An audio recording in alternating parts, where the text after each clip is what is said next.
నెల్లూరు జిల్లా ఆత్మకూరు నియోజకవర్గం YSR Congress party MLA అభ్యర్థి మేకపాటి విక్రమ్ రెడ్డి నామినేషన్ దాఖలు చేశారు. తొలుత స్థానిక సత్రం సెంటర్ వద్ద అంకమ్మ దేవస్థానం వద్ద పూజలు చేసిన అనంతరం భారీ ర్యాలీని ప్రారంభించారు. మున్సిపాలిటీ బస్టాండ్ మీదుగా సాగిన ఈ ర్యాలీలో వైఎస్ఆర్ కాంగ్రెస్ పార్టీ నాయకులు, కార్యకర్తలు వేలాదిగా తరలివచ్చి తమ మద్దతును తెలిపారు. మున్సిపాలిటీ కార్యాలయం వద్ద ఆర్డీఓ కార్యాలయంలో ఎన్నికల రిటర్నింగ్ అధికారిని మధురతకు 2 సెట్ల నామినేషన్ పత్రాలను మేకపాటి విక్రమ్ రెడ్డి అందజేశారు. అనంతరం మీడియాతో మాట్లాడుతూ నామినేషన్ దాఖలు ప్రక్రియను విజయవంతం చేసిన వైఎస్ఆర్ కాంగ్రెస్ పార్టీ నాయకులు, కార్యకర్తలు, అభిమానులకు ధన్యవాదాలు తెలిపారు. ప్రజలు జగన్మోహన్ రెడ్డిని సీఎం చేయాలని కంకణం కట్టుకుని ఉన్నారని తెలిపారు. తమ పార్టీ రాబోయే ఎన్నికల్లో 175 స్థానాలకు 175 స్థానాలు కైవసం చేసుకుంటుందని ధీమా వ్యక్తం చేశారు. అందరికీ నమస్కారం.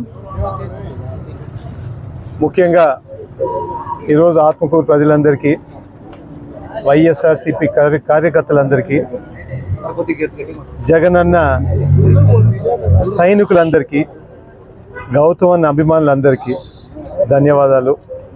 ఇంత పెద్ద ఎత్తున మద్దతు పలికి ఈరోజు మళ్ళీ మీ తరఫున ఎమ్మెల్యేగా పోటీ చేయమని చెప్పి కోరుకుంటూ, ఆత్మకూరులో ఎంతో పెద్ద ఎత్తున ఘనంగా ప్రజలందరూ వచ్చి, ఎంత తీవ్రమైన ఎండ ఉన్నా కానీ, వాళ్ళు చెప్పడం దాదాపు 43 డిగ్రీ సెంటీగ్రేడ్ అయినా కానీ, మంచి మధ్యాహ్నంలో 10 గంటల నుంచి 1 గంట దాకా ప్రజలందరూ ఎంతో పెద్ద ఎత్తున మద్దతు పలికి ఈరోజు నామినేషన్ మద్దతు చేసినందుకు మళ్ళీ ధన్యవాదాలు చెప్తున్నాను.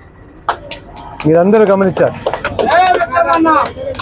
ఈరోజు ఓన్లీ ఒక ట్రైలర్, రాబోయే పోలింగ్ డేట్ మాత్రం ఏ విధంగా బయటకు వచ్చి మన వైఎస్ఆర్సీపీ పార్టీ పెద్ద విజయం చేసేటట్టు, మళ్ళీ మన ముఖ్యమంత్రి గారు జగన్మోహన్ రెడ్డి గారు సీఎంగా కొనసాగించేయడానికి ప్రజలందరూ పెద్దగా బయటకు వచ్చేసి పెద్ద ఎత్తున మద్దతు ఇచ్చి, ఆత్మకూరులోనే కాదు మొత్తం ఏపీలో ఒక పెద్ద టైడల్ వేవ్ లాగా వచ్చి మన ముఖ్యమంత్రి గారు కోరుకున్నట్టు 175 స్థానాలకి 175 స్థానాలు గెలిపిస్తారని చెప్పి నేను మనవి చేస్తున్నాను.